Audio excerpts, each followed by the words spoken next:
Hello friends, हमारे YouTube channel अड्डा 2020 में आपका स्वागत है। तो आज हम लेकर आए हैं बिहार एसएससी के लिए जीके जीएस का प्रैक्टिस सेट नंबर 3 लेकर आए हैं, जो एग्ज़ाम के लिए बेहद महत्वपूर्ण होने वाला है।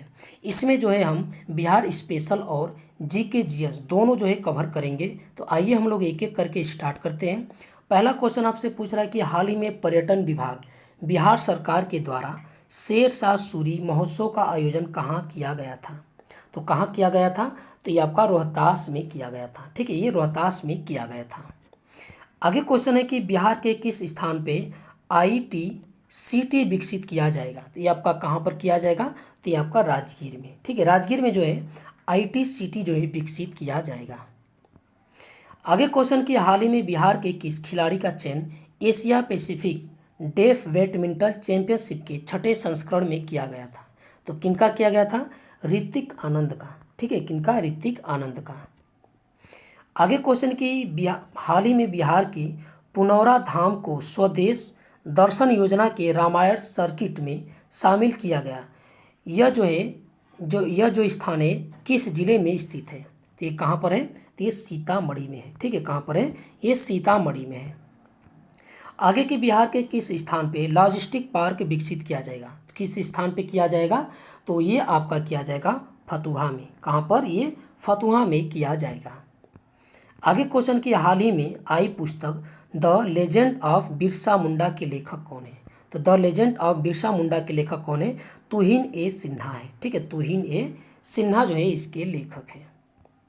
आगे क्वेश्चन की हाल ही में बिहार के किस जिले में विकेंद्रीकृत जैव चिकित्सा अवशिष्ट भस्म की स्थापना की गई है।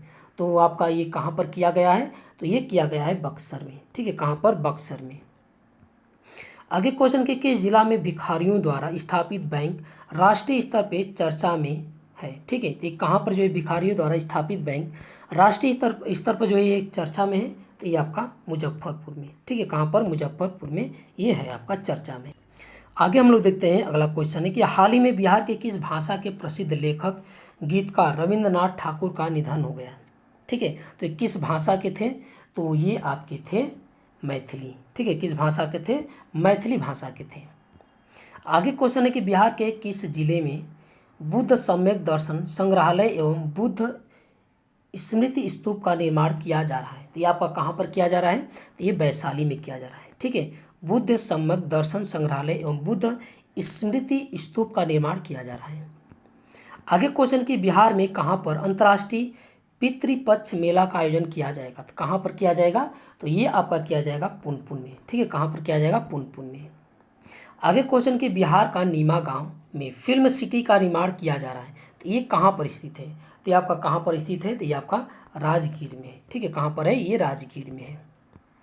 आगे क्वेश्चन की कोसी नदी बिहार के किस स्थान से प्रवेश करती है। तो जो कोसी नदी है बिहार के किस स्थान से प्रवेश करती है, तो ये करती है आपका भीमनगर। ठीक है, कहाँ से, ये भीमनगर से प्रवेश करती है। आगे की स्वतंत्रता प्राप्ति के समय बिहार का राज्यपाल कौन थे। तो बिहार के जो राज्यपाल थे वो कौन थे, जयराम दास दौलत राम। ठीक है, जयराम दास दौलत राम थे, ये स्वतंत्रता प्राप्ति के बाद बिहार के राज्यपाल थे। आगे की नालंदा विश्वविद्यालय के संस्थापक कौन थे। तो नालंदा विश्वविद्यालय के जो संस्थापक थे वो थे कुमार गुप्त थे। ठीक है, कौन थे, कुमार गुप्त थे। सिंधु घाटी सभ्यता में घोड़े के अवशेष कहाँ मिले थे। तो कहाँ से मिले थे घोड़े के अवशेष, ये सुरकोटदा से। ठीक है, सुरकोटदा से ये आपका मिले थे। आगे क्वेश्चन की सिंधु घाटी स्थल कालीबंगा किस प्रदेश में है। तो कालीबंगा जो है आपका ये कहाँ पर है, तो ये राजस्थान में है। ठीक है, कहाँ पर है, राजस्थान में है। जो लोथल है आपका कहाँ पर है, ये गुजरात में है। आगे के निम्नलिखित में से किस पदार्थ का प्रयोग हड़प्पा काल की मुद्राओं में मुख्य रूप से किया गया था। तो किसका प्रयोग किया गया था, तो ये सेल खड़ी का। ठीक है, किसका, सेल खड़ी का प्रयोग किया गया था।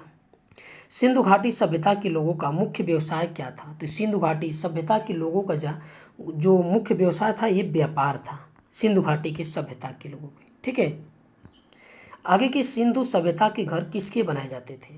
तो सिंधु घाटी सभ्यता के जो घर बनाए जाते थे वो ईंट के बनाए जाते थे। किसके, ये ईंट के बनाए जाते थे। भारतीय संविधान सभा की प्रारूप समिति मसौदा के अध्यक्ष कौन थे। ठीक है, तो प्रारूप समिति के अध्यक्ष कौन थे, तो ये आपके थे डॉक्टर भीमराव अंबेडकर। ठीक है, डॉक्टर भीमराव अंबेडकर थे। संविधान के प्रारूप समिति की समक्ष प्रस्तावना का प्रस्ताव किसने रखा था? तो प्रस्तावना का प्रस्ताव जो है किसने रखा था? तो पंडित जवाहरलाल नेहरू ने रखा था। ठीक है, पंडित जवाहरलाल नेहरू ने। संविधान सभा को अपनाया गया था, तो किसके द्वारा अपनाया गया था? तो ये आपका अपनाया गया था भारतीय संसद के द्वारा। ठीक है, भारतीय संसद के द्वारा। भारत को एक संविधान देने का प्रस्ताव संविधान सभा द्वारा जो है कब पारित किया गया था? तो ये कब पारित किया गया था? तो ये किया गया था 22 जनवरी 1947 को। ठीक है, 22 जनवरी 1947 को। प्रस्तावित मूल संविधान में कुल सदस्यों का विभाजन किस प्रकार होना निश्चित हुआ था? तो किस प्रकार? तो ये आपका इनमें से जो डी आपका सही है। ब्रिटिश प्रांतों के 292 प्रतिनिधित्व, देशी रियासतों के 93 और मुख्य कमिश्नरी क्षेत्र के 4 प्रतिनिधित्व। आगे क्वेश्चन की भारत में सबसे ऊंचा जलप्रपात कौन है? तो भारत का जो सबसे ऊंचा जो जलप्रपात है इनमें से कौन सा है? तो ये आपका जोग जलप्रपात। ठीक है, जोग जलप्रपात है। आगे की नाथुला दर्रा किस राज्य में स्थित है? तो जो नाथुला दर्रा है ये आपका किस राज्य में स्थित है? तो ये आपका सिक्किम में है। ठीक है, कहाँ पर है? ये सिक्किम में स्थित है। भारत का सबसे ऊंचा नदी बांध कौन सा है? तो भारत का सबसे ऊंचा नदी बांध कौन सा है? तो यह है आपका टिहरी बांध। ठीक है, टिहरी बांध कहाँ पर है? तो ये आपका उत्तराखंड में। ठीक है, कहाँ किस पर है? ये रामगंगा नदी पर है। आगे क्वेश्चन की भारत की बृहत्तम नदी कौन है? तो भारत की सबसे बृहत्तम नदी कौन है? तो ये आपका गंगा नदी है। ठीक है, कौन है? गंगा नदी है। आगे क्वेश्चन की गंगा नदी को बांग्लादेश में किस नाम से जाना जाता है? तो गंगा नदी को जो है बांग्लादेश में पद्मा के नाम से जाना जाता है। किस नाम से? पद्मा के नाम से जाना जाता है। आगे क्वेश्चन की भांगड़ा नागल परियोजना किस नदी पर निर्मित है? तो भांगड़ा नागल जो परियोजना है ये आपका किस नदी पर स्थित है? तो ये सतलज नदी पर है। ठीक है, किस नदी पर? सतलज नदी पर है। जायकवाड़ी परियोजना किस नदी पर स्थित है? तो जो जायकवाड़ी जो परियोजना है ये आपका किस नदी पर है? तो ये गोदावरी नदी पर है। ठीक है, गोदावरी नदी को दक्षिण भारत का वृद्ध गंगा के नाम से बोला जाता है और ये दक्षिण भारत की सबसे लंबी नदी है। ठीक है, यह प्रायद्वीप भारत की सबसे लंबी नदी है। आगे है कि भारत का सबसे पुराना राष्ट्रीय पार्क कौन सा है? तो भारत का जो सबसे पुराना राष्ट्रीय पार्क है तो ये आपका कौन सा है? जिम कॉर्बेट राष्ट्रीय पार्क। ठीक है, कौन है? जिम कॉर्बेट राष्ट्रीय पार्क। इसका जो नया नाम है रामगंगा राष्ट्रीय पार्क है। ठीक है, आगे क्वेश्चन की दुधवा राष्ट्रीय उद्यान कहाँ पर स्थित है? तो जो आपका दुधवा राष्ट्रीय उद्यान है ये आपका कहाँ पर है? तो ये आपका उत्तर प्रदेश में है। ठीक है, कहाँ पर है? ये उत्तर प्रदेश में आपका ये स्थित है। दाचीगाम राष्ट्रीय अभ्यारण्य किस राज्य में स्थित है? तो दो दाचीगाम राष्ट्रीय अभ्यारण्य है ये आपका कहाँ पर है? तो ये जम्मू कश्मीर में है। ठीक है, जम्मू कश्मीर में। सबसे अधिक जो है आपका अभ्यारण्य किस राज्य में है? तो ये आपका मध्य प्रदेश में है। ठीक है, सबसे अधिक।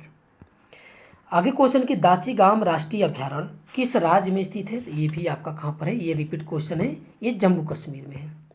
आगे की सरिस्का राष्ट्रीय उद्यान कहाँ पर है? तो जो सरिस्का राष्ट्रीय उद्यान है ये आपका कहाँ पर है? तो ये राजस्थान में है। ठीक है, कहाँ पर है? ये राजस्थान में है। आगे की गुरु गोविंद की समाधि स्थित है। तो जो गुरु गोविंद सिंह है इनकी समाधि कहाँ पर है? तो ये आपका नांदेड़ में है। कहाँ पर है? ये नांदेड़ में है। महावीर जैन की मृत्यु कहाँ हुई थी? तो महावीर जैन की जो मृत्यु हुई थी ये कहाँ पर हुई थी? तो ये पावापुरी में हुई थी। ठीक है, कहाँ पर हुई थी? ये पावापुरी में हुई थी। आगे क्वेश्चन है कि भारतीय पुनर्जागरण आंदोलन के पिता कौन थे? तो भारतीय पुनर्जागरण आंदोलन के पिता कौन थे? राजा राम मोहन राय थे। ठीक है, राजा राम मोहन राय थे। स्वामी विवेकानंद को विवेकानंद की उपाधि किसने दिया था? किसने दिया था? तो ये आपके दिए थे महाराजा खेतड़ी ने। महाराजा खेतड़ी ने दिए थे। आगे की सरहुल पर्व का संबंध किस राज्य से? तो जो सरहुल जो त्यौहार है आपका ये किस राज्य से संबंधित है? तो ये आपका झारखंड से है। ठीक है, ये झारखंड से है। ये बिहार में भी मनाया जाता है सरहुल त्यौहार। आगे क्वेश्चन की कर्मा पर्व का संबंध किस राज्य से है? तो जो कर्मा पर्व है ये किस राज्य से संबंधित है? तो बिहार झारखंड दोनों से संबंधित है। ओणम किस राज्य का प्रमुख त्यौहार है? तो जो ओणम है ये किस राज्य का प्रमुख त्यौहार है? तो ये आपका केरल का है। ठीक है, कहाँ का है? ये केरल का है ओणम। आगे है कि पोंगल किस राज्य का प्रमुख त्यौहार है? ठीक है, ओणम पोंगल ये सब जितनी है, बैसाखी, ठीक है, ये सभी जो है फसल कटाई के त्यौहार है। तो ये पूछ देता है कि इनमें से कौन सा फसल कटाई का त्यौहार है या नहीं है, ऑप्शन के हिसाब से पूछ देता है। तो पोंगल जो है आपका फसल कटाई का त्यौहार है, ये किस राज्य का है? तो ये है आपका तमिलनाडु का है। ठीक है, कहाँ का है? तमिलनाडु का है। आगे की प्रख्यात संस्कृति सांस्कृतिक केंद्र भारत भवन स्थित है? ये कहाँ पर स्थित है? तो ये आपका भोपाल में है। ठीक है, प्रख्यात सांस्कृतिक केंद्र जो है ये भोपाल में स्थित है, मध्य प्रदेश के। भारतीय नाट्य संस्थान कहाँ स्थित है? तो भारतीय नाट्य जो संस्थान है ये आपका कहाँ पर है? तो ये नई दिल्ली में है। ठीक है, कहाँ पर है? नई दिल्ली में है।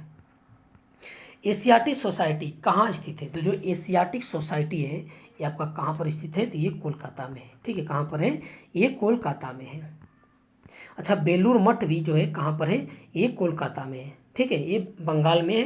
बंगाल में, कोलकाता में नहीं पता ये एग्जैक्ट स्थान, ये बंगाल में है बेलूर मठ। ठीक है, आगे कि किस वैज्ञानिक ने सर्वप्रथम बर्फ के 2 टुकड़ों को आपस में घिसकर पिघला दिया था? तो किसने पिघला दिया था सबसे पहले? तो ये डेवी ने। किसने? डेवी ने। आगे क्वेश्चन कि थर्मामीटर में आम तौर पर पारद का प्रयोग किया जाता है, क्यों किया जाता है? ठीक है, पारद का प्रयोग थर्मामीटर में, तो इसका जो प्रयोग किया जाता है ये आपका उच्च चालकता होती है, इसकी जो चालकता होती है ये उच्च होती है। ठीक है, आगे है कि सूर्योदय और सूर्यास्त के समय वायुमंडल में लालिमा किस कारण छा जाती है? तो किस कारण जो है आपका छा जाती है? तो ये आपका प्रकाश प्रकीर्णन के कारण। ठीक है, प्रकाश प्रकीर्णन के कारण छा जाता है। नोबेल पुरस्कार अल्फ्रेड नोबेल के नाम से शुरू होता है, जिन्होंने खोज किया था। तो अल्फ्रेड नोबेल ने किसकी खोज किया था? तो ये आपका किए थे डायनामाइट की। ठीक है, डायनामाइट की खोज किए थे। आगे की तत्वों का सबसे पहले वर्गीकरण किसने किया था? तो तत्वों का जो है सबसे पहले वर्गीकरण किसने किया था? तो ये डोबेरेन ने। ठीक है, किसने किया था? डोबेरेनर ने किया था। आगे के तत्वों के वर्गीकरण से संबंधित त्रिक का नियम प्रतिपादन किसने किया था? तो जो त्रिक का नियम है प्रतिपादन किसने किया था? तो ये डोबेराइनर ने। ठीक है, डोबेराइनर ने जो है आपका ये किया था त्रिक का नियम। ठीक है, त्रिक का नियम क्या है कि जैसे पहला तत्व, ये हो गया दूसरा तत्व, ये हो गया तीसरा तत्व। ठीक है, तो इन दोनों तत्वों का जो परमाणु भार का औसत है ये दूसरे के बराबर होगा। आगे क्वेश्चन के तत्वों के वर्गीकरण से संबंधित अष्टक का नियम किसने दिया था? तो किसने दिया था? तो ये न्यूलैंड्स ने दिया था। ठीक है, अष्टक का नियम जो है न्यूलैंड्स ने दिया था। आगे की यदि तत्वों को बढ़ते परमाणु भार के क्रम में लिखा जाए तो हर 8वां तत्व अपने से पहला तत्व के समान गुण वाला होगा। तो ये किसका नियम है? तो ये न्यूलैंड का अष्टक नियम है। ठीक है, न्यूलैंड अष्टक नियम में ये बोलता है कि जो 8वां तत्व है वो अपने, ठीक है, वो पहले तत्व के जो है, जो पहला तत्व है उसके समान जो है गुण रखेगा। आगे की अंतर्राष्ट्रीय ओलंपिक संस्था का मुख्यालय कहाँ है? तो अंतर्राष्ट्रीय ओलंपिक संस्था का जो मुख्यालय है यह कहाँ पर है? तो लौसाने में है। ठीक है, कहाँ पर है? लौसाने में है। आगे क्वेश्चन की राष्ट्रीय खेल संस्था कहाँ है? तो राष्ट्रीय जो खेल संस्था है ये आपका कहाँ पर है? ये पटियाला में है। ठीक है, कहाँ पर है? ये पटियाला में है। आगे के आधुनिक आवर्त नियम का प्रतिपादन किसने किया था? तो आधुनिक आवर्त नियम का जो प्रतिपादन किया था किसने किया था? तो ये मोसले ने किया था। ठीक है, मोसले ने किया था। मोसले ने जो है परमाणु क्रमांक के बढ़ते क्रम में रखा था, मेंडलीफ ने परमाणु भार के बढ़ते क्रम में रखा था। आगे की किस वैज्ञानिक ने सर्वप्रथम आवर्त सारणी का नियम दिया था? तो सबसे पहले जो है किसने आवर्त सारणी का सबसे पहले नियम दिया था? तो ये आपका मेंडलीफ ने दिया था। ठीक है, इनमें से मेंडलीफ ने दिया था। भारतीय संविधान के किस अनुच्छेदों में नागरिकता का संबंधी प्रावधान है? तो नागरिकता संबंधी प्रावधान जो है किसमें है? तो अनुच्छेद 5 से 11 है। ठीक है, अनुच्छेद 5 से 11 है। 1526 ईस्वी में बाबर ने किस वंश के शासक को हराकर मुगल साम्राज्य की नींव रखी थी? किसे हराकर? तो ये आपका लोधी वंश के, ठीक है, लोधी वंश के शासक को हराया था। किसे? लोधी वंश का शासक कौन था? इब्राहिम लोधी था। इब्राहिम लोधी को जो है पानीपत के प्रथम युद्ध में जो है 1526 में बाबर ने हराया था और मुगल वंश की स्थापना की थी। गुजरात विजय की यादगार में अकबर ने किसका निर्माण कराया था? तो गुजरात विजय की यादगार में जो है अकबर ने किसका निर्माण कराया था? तो बुलंद दरवाज़ा का। ठीक है, बुलंद दरवाज़ा का। इसी विजय के दौरान जो है अकबर ने सबसे पहले समुद्र देखा था। आगे क्वेश्चन के निम्न में से किस शासक के काल को जो है संगमरमर काल कहा जाता है? तो किस शासक के काल को बोला जाता है? तो ये बोला जाता है शाहजहां के काल को। ठीक है, शाहजहां के काल को। आगे के महात्मा गांधी को सर्वप्रथम राष्ट्रपिता किसने कहा था? सर्वप्रथम राष्ट्रपिता किसने कहा था? तो सुभाष चंद्र बोस ने। ठीक है, सुभाष चंद्र बोस ने कहा था। यामिनी कृष्णमूर्ति का संबंध किस शास्त्रीय नृत्य से है? तो यामिनी कृष्णमूर्ति का जो संबंध है ये किस शास्त्रीय नृत्य से है? ठीक है, इनमें से तो ये आपका कथकली। किससे है? ये कथकली से है। आगे क्वेश्चन है कि धोने का सोडा क्या है, इनमें से धोने वाला सोडा क्या है। ठीक है, तो धोने वाला जो सोडा है उसका नाम है sodium carbonate, sodium carbonate NaCO3 ये होता है। आगे क्वेश्चन है कि रीढ़ की हड्डी वाले प्राणी वर्टिब्रेट डैश प्रजाति के अंतर्गत आती हैं। तो रीढ़ के हड्डी वाले जो प्राणी होते हैं वो किसके अंतर्गत जो है आते हैं। ठीक है, तो इनमें से जो है आपके एक किसके अंतर्गत आते हैं, तो ये आपके आते हैं कार्डेटा, किसके, कार्डेटा संघ के अंतर्गत ये आते हैं। आगे की द इनहेरिटेंस ऑफ लॉस के लेखक कौन है, तो इसके लेखक जो है कौन है, ये है आपके किरण देसाई। कौन है, किरण देसाई है।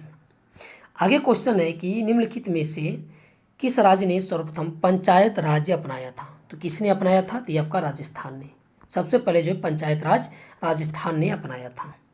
आगे की भौतिक मात्रा चुंबकीय प्रवाह की इकाई क्या है, तो चुंबकीय प्रवाह की इकाई क्या है, तो ये है आपकी वेबर। ठीक है, क्या है, ये वेबर है। आगे क्वेश्चन है कि एक तोप का गोला दागा गया, इस गोले की गति डैश का उदाहरण है, किसका एक जो है उदाहरण है, ये आपका प्रक्षेप्य गति यानी प्रोजेक्टाइल मोशन का जो है आपका ये उदाहरण है। ठीक है, प्रोजेक्टाइल मोशन का। आगे क्वेश्चन है कि सन 1739 में करनाल की लड़ाई में मुगल सेना को किसने पराजित किया था, तो मुगल सेना को जो है किसने पराजित किया था आपका, तो ये आपके किए थे नादर शाह ने। ठीक है, किसने किया था, नादर शाह ने पराजित किया था। आगे क्वेश्चन क्या हमारे देश में शिक्षा का अधिकार एक है, तो कैसा अधिकार है शिक्षा का अधिकार, तो ये आपका मूलभूत अधिकार है। ठीक है, क्या है, मूलभूत अधिकार है। आज का लास्ट क्वेश्चन है कि किस मुगल बादशाह ने वर्ष 1526 में पानीपत की लड़ाई लड़ी थी, तो किसने लड़ी थी, बाबर ने लड़ी थी। किसके खिलाफ लड़ी थी, इब्राहिम लोदी के खिलाफ, और इब्राहिम लोदी को हराया था। ठीक है, मध्यकालीन में जो है ग्राउंड फील्ड पर, ठीक है, यानी लड़ाई की फील्ड पर मारे जाने वाला जो सम्राट था वो कौन था, पहला मध्यकालीन का, तो ये इब्राहिम लोदी था। तो ये आज का हमारा वीडियो आपको कैसा लगा, अच्छा लगा तो हमारे चैनल को सब्सक्राइब कीजिए और अधिक से अधिक शेयर कीजिए। देखने के लिए बहुत बहुत धन्यवाद।